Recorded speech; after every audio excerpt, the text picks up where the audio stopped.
నమస్తే, నేను మీ ఈశ్వర్. ఈ6 న్యూస్ కి స్వాగతం. సిరిసిల్ల కలెక్టర్ సందీప్ కుమార్ షూ పై తెలంగాణ రాష్ట్ర హైకోర్టు తీవ్ర ఆగ్రహం వ్యక్తం చేసింది.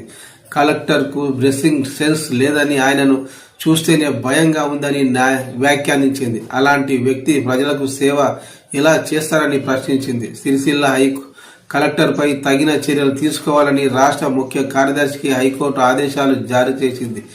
మిడ్మానేరు నిర్వాసితురాలు నలబట్ల కవితకు నష్టపరిహారం చెల్లించాలని గతంలో హైకోర్టు ఆదేశించింది. కోర్టు ఆదేశాలు ఉన్నప్పటికీ నష్టపరిహారం చెల్లించకపోగా ఆర్డీఓ, ఎంఆర్ఓలకు చెప్పి కవితపై అక్రమ కేసులు బనాయించారనే ఆరోపణలు ఉన్నాయి. అయితే తనకు న్యాయం చేయాలంటూ కవిత మళ్లీ హైకోర్టును ఆశ్రయించారు.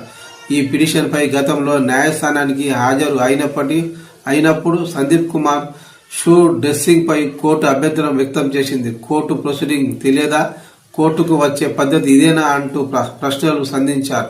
తాజాగా మరోసారి అదే విషయంపై అసహనం వ్యక్తం చేసింది. అదే సమయంలో గతంలో బాధితురాలికి ఇచ్చిన నష్టపరిహారం తీర్పును యథావిధిగా అమలు చేయాలని